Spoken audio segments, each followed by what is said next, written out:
Welcome everyone, my name is Brendan Snyder. Thank you for joining me. This is a new episode here that I'm trying out potentially to become a new series. It is Battle of the Bands.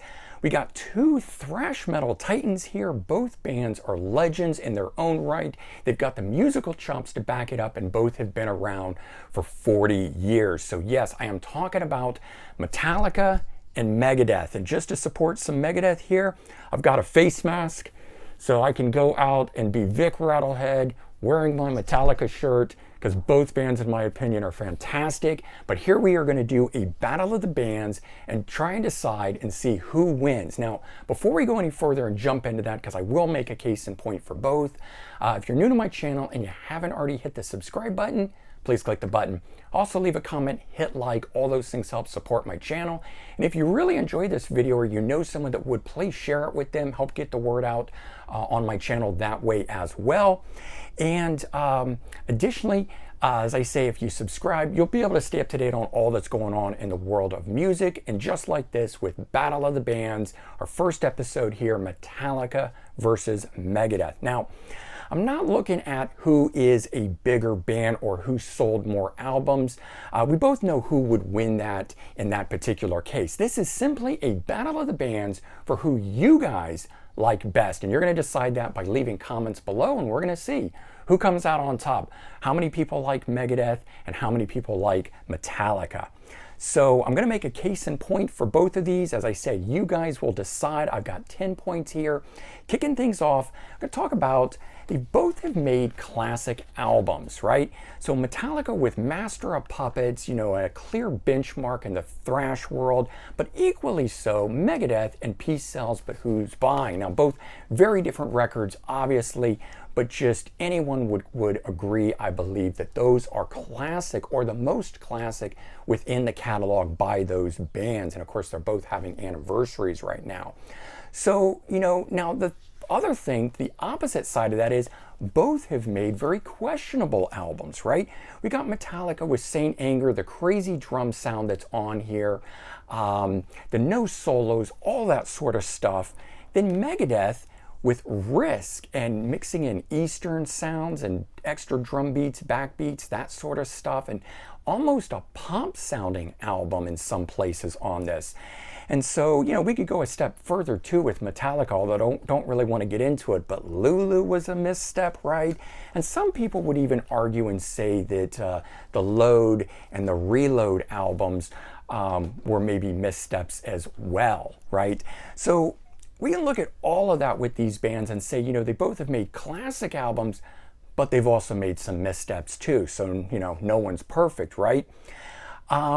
Band member wise on this, we've got Metallica has really kept a fairly consistent lineup despite the changes in bass players. So Cliff Burton, obviously from passing away, Jason Newsted comes into the fold. He stays for quite some time before Robert Trujillo comes in around the Saint Anger time period.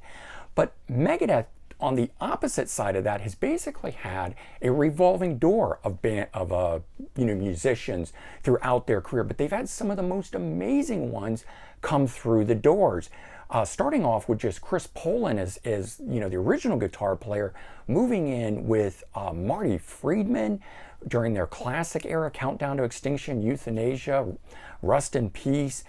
You know, Al Pitrelli then coming in from Savatage, and he's played with numerous other bands. Glenn Drover from King Diamond, and Chris Broderick from Nevermore. So you've got one lineup that's recognizable, that has stayed very consistent, and then you've got another one that changes constantly but always brings in new flavors and things of that to the music, and is always mixing it up. You never know quite what you're going to get. So you know, consistency versus you know, experimentation in there. Now, time between albums. So Metallica takes a long time, or at least as of late, they take a really long time between albums. But of course, when a Metallica album comes out, it's an event. It's a big deal, simply because of how long it's taken, also just because of the size of the band, of course. But Megadeth releases come far more quicker. And they have a much bigger catalog, therefore, to draw from. So Metallica, not as many studio albums as Megadeth, and so you can look at it two different ways. you know, the event of the album or the more consistent output of albums and material to keep fans happy. And now both bands also, in my opinion, give back to the fans, really take care of them. Metallica has done a number of live albums and things like this, live at Grimey's through their record store day, also releasing these things on their website. And Megadeth has done a similar thing, releasing live albums, and like this one here, an unplugged album, through their fan club. You sign up for their fan club and you get something like this, you know, a 10-track live unplugged album, very different from them.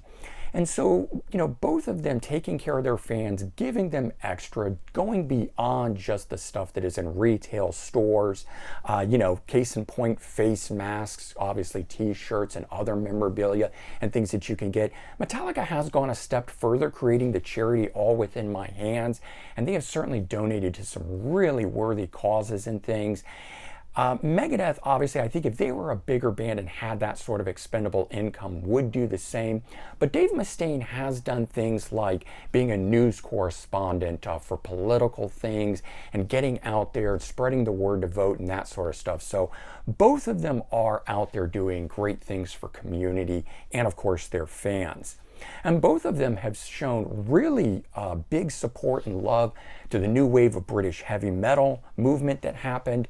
You know, Metallica built their legacy off it, covering 4 songs by Diamond Head, among others.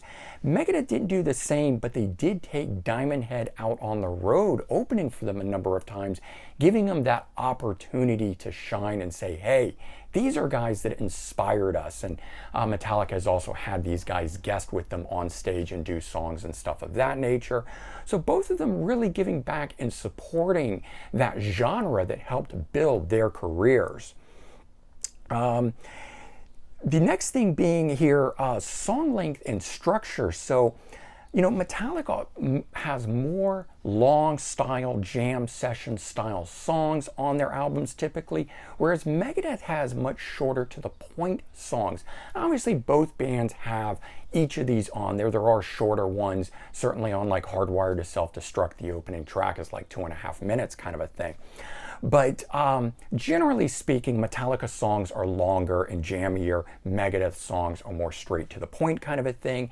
So, you know, case in point, which do you prefer in there? Which do you like? You want to dive in and hear something jam on for a while?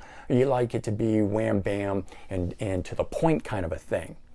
Regarding B-sides and outtakes, so Metallica does an amazing job doing cover songs. We talked about it with the new wave of British heavy metal stuff, and they've done Bread Fan from Budgie, Am I Evil from Diamond Head, Ronnie Rising, a Dio medley, When a Blind Man Cries, a Deep Purple cover song.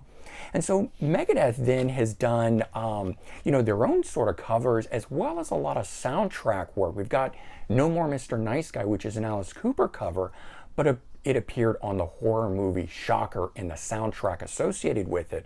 Then we've got the original track Go to Hell from Bill and Ted's Bogus Journey, and Angry Again, another original track on the Beavis and Butthead Do America. And so the Metallica ones, of course, gathered up on the Garage Incorporated, the great double disc that they've done there. And the Megadeth ones on this Hidden Treasures EP got 8 tracks on here, collecting a bunch of those cool things there. All right, we're down to the last 2 points here I want to make. Album sound. So Metallica has had questionable sound on some of its albums, most notably, and I think people argue about the most, And Justice for All, regarding it not having a lot of bass in there, barely being able to hear Jason Newsted. And they took the approach to not remix that when they put out the deluxe edition box set and the remastered edition of it, which for me, I was very surprised that they chose not to do it, although I do respect them for standing by the original mix. Now, Megadeth themselves have had questionable sound issues, most notably on their debut, of which he's gone back twice now and actually done remixed versions of that. And a step further, he went back and has remixed the whole catalog of Capitol releases, and then taken it a step further by editing, changing album art and all that, this being the original, This being the remixed one where he has edited stuff and things of that nature. So again, what do you prefer within all of that? And then we've got the last thing, the major thing, I think, touring and live shows, right? Metallica plays really long headline sets for some of the biggest festivals out there, whereas Megadeth tends to do shorter sets, 1 hour, 15 minutes, around that line, and they play smaller festival packages and things of that nature. But they also will go out and play with anyone. They will go out and do opening slots. I saw Scorpions, they open for them. So Megadeth is out there playing everywhere, opening, package deals, festivals, whatever it is. Whereas Metallica tends to do the big type shows. And again, it's more about the event or the quantity of that it's happening and things of that nature. So there are 10 point things that I've just covered, contrasted between these two great thrash metal titan bands. So who will win here? Battle of the Bands. Is it Metallica or is it Megadeth? All right, leave your comments below. Let me know your thoughts. Hope everyone really enjoyed this here. Have a great day, and I'll talk to you all real soon. Bye-bye, everyone.